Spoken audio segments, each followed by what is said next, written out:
and welcome to One Seat Apart! So, ang guest natin for today, Nico Frey. Hi, Sigmund!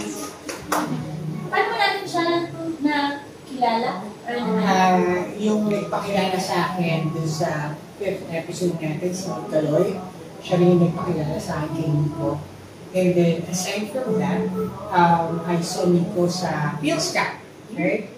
Ayun. So, he attended the PhilSCAP anniversary of General Assembly. Ayun.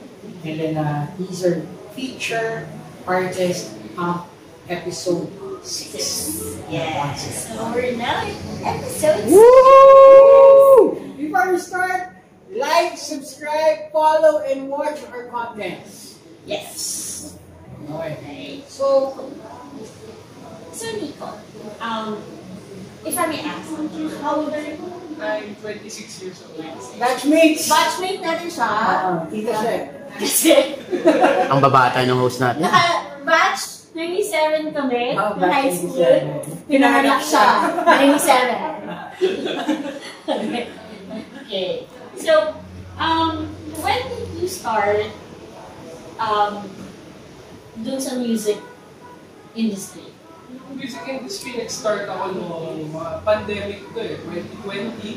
I saw the opportunity to put my music out there kasi sabi ko, with us being in lockdown, mas marami tayong time for ourselves. So sabi ko, I'll make good use of my time to write more songs and to produce them and have them shared online via our streaming platforms. Ano yung streaming platform? Spotify, Apple Music, YouTube Music, yun yung mga streaming platforms. The links will be shared on the comment section below para makita nyo. Yung mga music mo, saan ba siya naglalaro? Is it pop, alternative, rock, ano dyan? Love songs. Love songs. Yeah, mostly love songs and from my own experiences. Tapos yung tunog niya, sometimes indie rock, kadalasan acoustic pop. Nice. Parang general pop, diba? Pop yung datingin. Yes. Where do you get your inspiration? I get my inspiration mostly from my own experiences. Minsan sa experiences ng mga kaibigan ko pag nag-share sila sa akin, parang nakakalit ako dito, gawin mo lang natin para may iba pang audience na makarelate din sa story.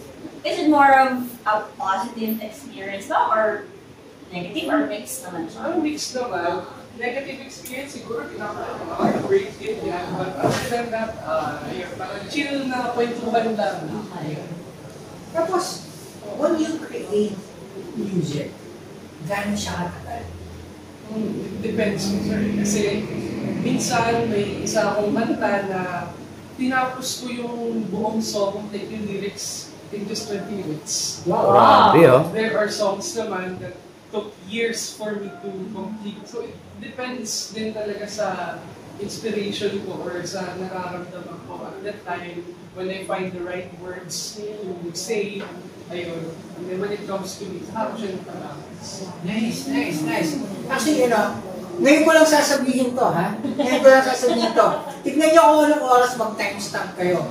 Kasi, I'll challenge you. I want you to compose some music about One Seat Apart. Mamaya bago matapos yung interview, i-play mo sa amin. Ha? Kasi huwag tayo mag-usap yan. Pero ayun nga. Nico Frey. Yes. Is that your real name? It's my stage name, actually. Stage name. What's your real name? Nicole Mina. That would be my real name. Oh, so She's part of LGBTQ. Yeah, that's good. And with that, I just want to greet Medwin of True Faith. Medwin of True Faith just got married noong May 11 sa States with a male partner then. Yeah, so love wins, diba?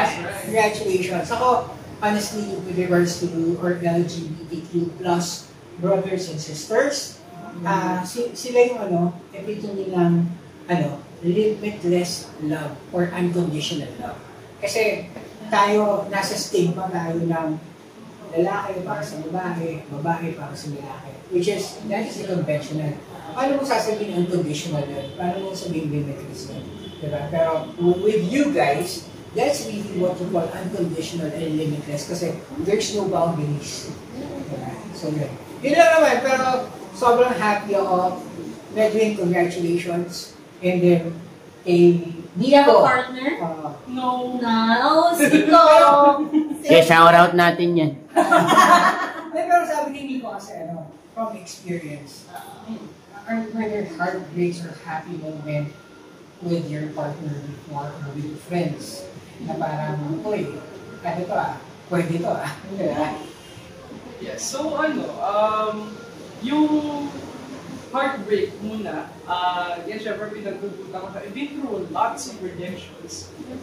Common experience sa amin mga LGBT na may magugustuhan kami tapos straight pala sila. So they couldn't reciprocate whatever feelings we have for them. So, given na naranasan ko rin yun, I was able to come up with heartbreak songs about rejections. Ilan sa mga title na yun is All the Best. Yes, yun, All the Best. Tapos, Unlove You, yun yung mga heartbreak songs ko.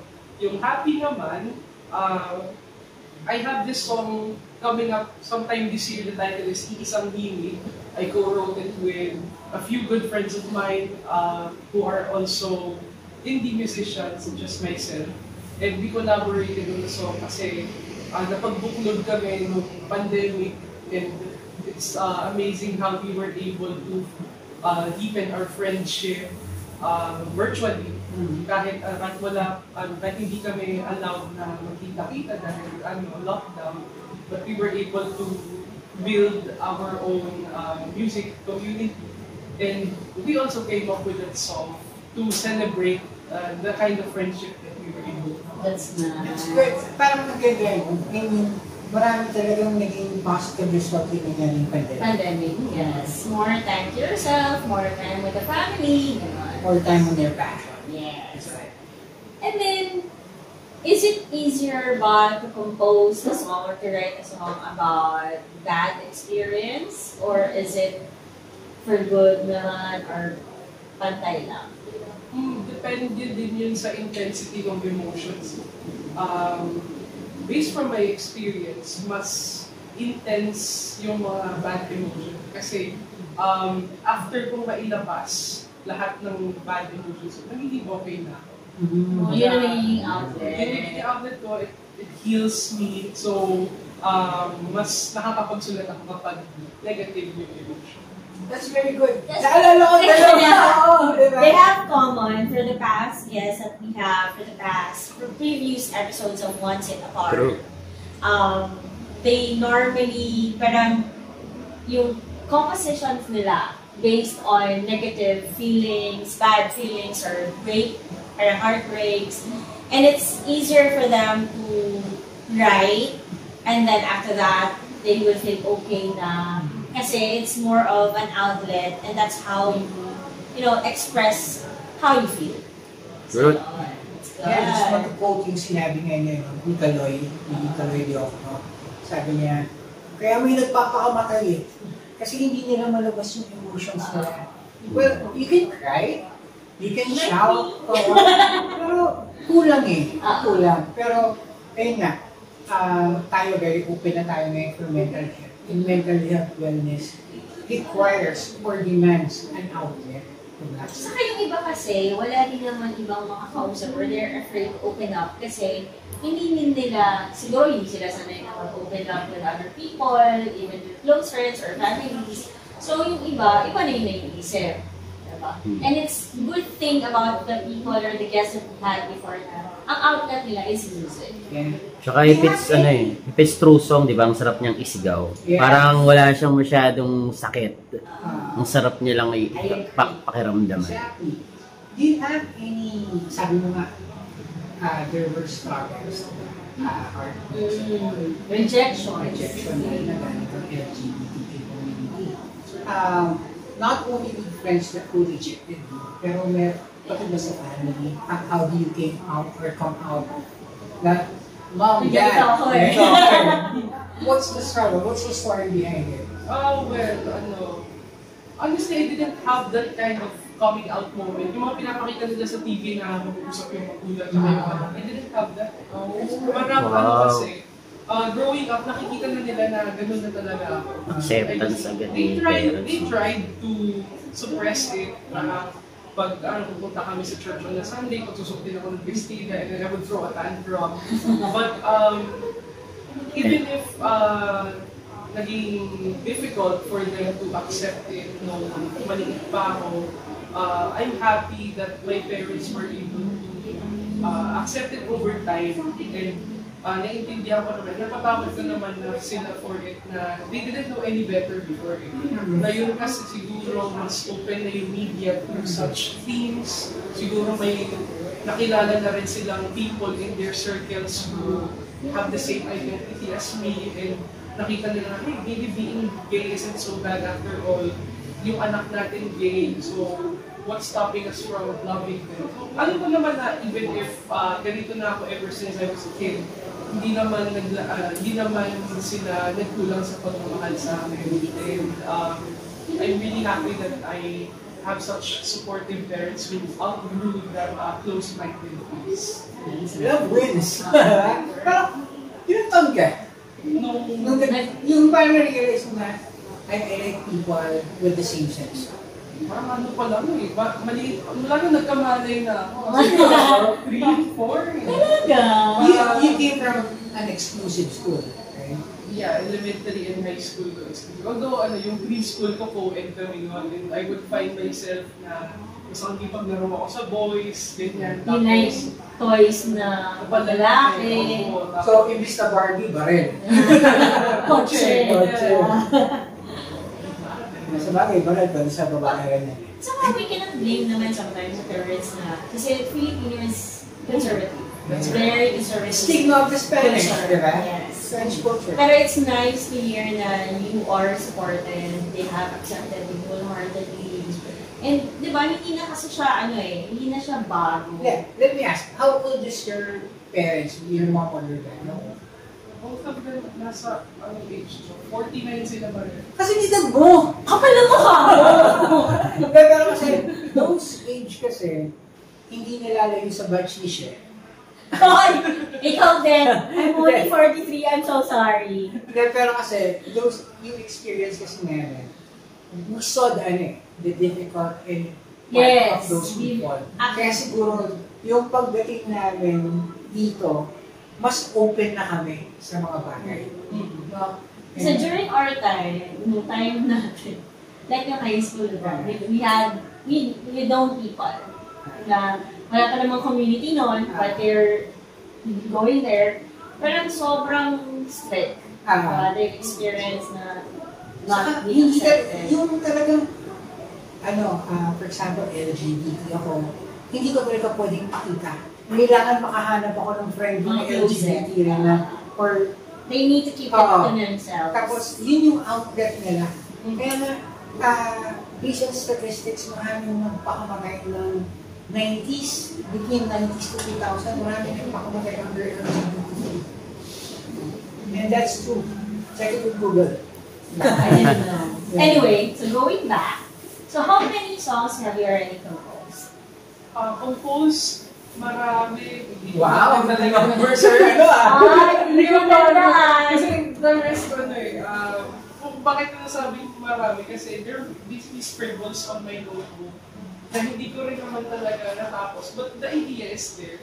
So siguro yung mga songs na lang na na-release ko ay nasa around 10. Wow! Pero, Ellie Buendia. When Ellie Buendia met the Eraser, he's the last member who, on board the Eraser. Yung namit nila si Ellie Buendia, may hawak ng notebook si Ellie Buendia. Nandun na lahat ng ganda hanggang fruitcake. Right? So, scribbled there. Kailangan na lang i-execute.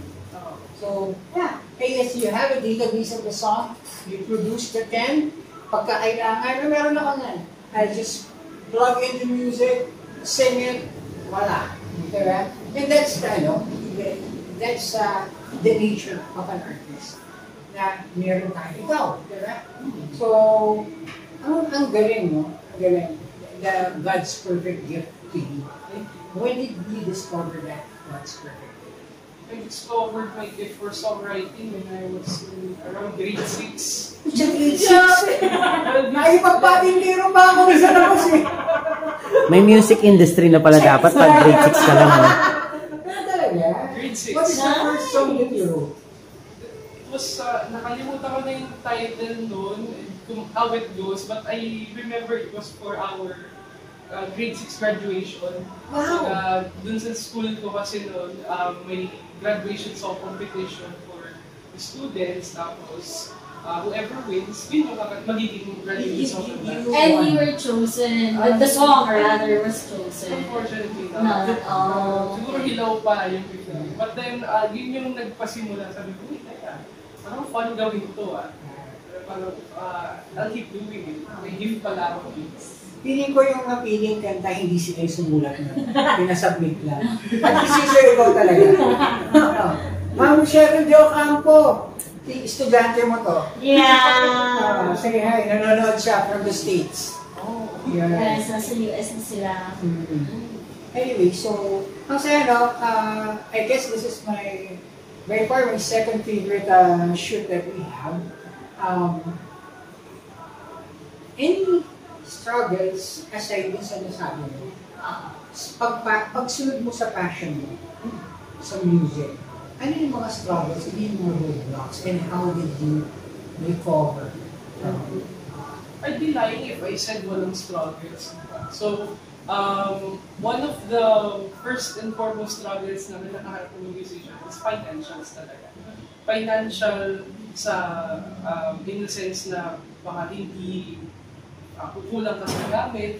Yun, minsan yung ibang artist humihiram ng gitara sa mga friends nila, tapos wala silang equipment to record, others couldn't afford to record in a studio. So yun talaga, kahit kaano pa kaganda yung songs na nasulat nila, kung wala silang pera para ma-produce yun, sayang din. So yun talaga yung number one na problema ng mga musicians. Investment and everything. But how did you recover? Mukhang mayaman ka naman. RK. Hindi ko naman sinasabi na mayaman na ako. Pero I was able to get my little by little. Naalala ko nung nagsimula ako yung mga dipindot na cellphone. Tapos gagamitin ko yung record app doon. Kakabit ako ng earphones. And then, re-record ko yung sarili ko ng gitara until such time na habang malaki na ako and nabibigyan ako ng parents ko and relatives ko ng mga gifts na, oy, ano gusto mong regalo for Christmas? Dito parang gusto ko po ng USB mic. USB mic. Okay. At least hindi siya for yung mga bata na ganito ganyan lang, di ba? For ano mo siya gagamitin. Yun yung tinatawag na, use your option wisely. Hindi, may support din from parents side and the mga kamag-anak na. Actually, yun nga number one is That's good, di ba? Kung susuportahan ka ba talaga. Yes, the support. The support sa likod mo. And then, for me, I will see that you were successful. You have memberships that you have sa music industry. And then, aside from that, nakapag-compose ka ng kanta. Nakapag-produce na rin. Secret sauce? Confidence in yourself. Yun talaga. Kasi, even when the whole world is against you, as long as you have yourself, you'll be unstoppable. Wow. Ikakot namin yan. Ikakot namin yan. Nakalagay yung pangalan mo dun. Tapos naka-out yun. No cameras, please. Ay, pwedeng umiyak, may tissue dyan, ha? Sobrang ganda. Sobrang Nice. Sobrang solid. Yeah, I guess that's it eh. Ang tataka lang ako, sobrang confident ako sa sarili ko. Ano nga? Once it apart, will be launching me as an artist. Commercial po. Okay, so, before we continue, I just want to endorse Good Earth Frozen Yogurt. Ito siya sa may Concepcion Uno, katabi lang ng St. Paul At the cross. of the Cross Parish. So, try nyo, masarap. They serve fresh fruits na nakamix sa yogurt nila. So, yun. Try it. And so, before we go to the challenge that we gave you, are there anything that you want to say to our seatmates? Aside from that, any things that you want to plug? Your music, your social media channel, everything. So, yeah. Sure. So, yun, seatmates, I want you guys to be my friends too. So, if you want to be my friend, please follow me on Facebook, Instagram, YouTube, and TikTok. You can follow me at Nico Frame, NICOFRAYN, and that's Be Friends. Yes. Any may gigs ka ba or something? Yeah, I have a gig sa pero sometime mga last week of June, 27 yata if I'm not mistaken. It's for Pride Month actually. So stay tuned for more details. I'll be posting about it soon. Pero I hope you guys could come over and watch my set. Yeah, we'll be posting it in One Seat Apart page, especially sa YouTube Sasabi's page. Kasi we will be supporting LGBTQ all the way. Thank you. All the way. We appreciate it. Yes, especially you, Nico. Thank you. Especially you. Nice. And then, I guess that sums up everything, no? So, thank you. Nico, this are for you. Sabi mo mahilig ka mag-scribble, so you get the limited edition, One Seat Apart notebook. And then your One Seat Apart mic. Thank you. Pero of course, hindi mo siya makukuha ng ganyan-ganyan lang kasi may challenge tayo. No? So, Okay, so, since may challenge kami kay Nico kanina, so here it is. Alright, so this is a song that I dedicate to One Seat Apart as a sign of my appreciation and to express my happiness na nag-guest ako dito. thank you. Ayun. So, here goes. 1, 2, 3, 4. One seat apart, halina't ipakita kung sino ka at ibahagi ang iyong musika. Nagagalak akong makilala ka at makatabi ka. One seat apart. So classmates, that's end episode 6 of One Seat Apart. Thank you again. Like, subscribe sa social media ni Nico. And then sa One Seat Apart din, watch her contents. Thank you very much. Ayun nga, Good Earth, Blueprint, yung mga tumutulong na kasama natin. Amelia. Mimaw. Mimaw. Ayun, so thank you. And again, until next episode, bye guys. Bye, siblings! Bye ate, salamat po.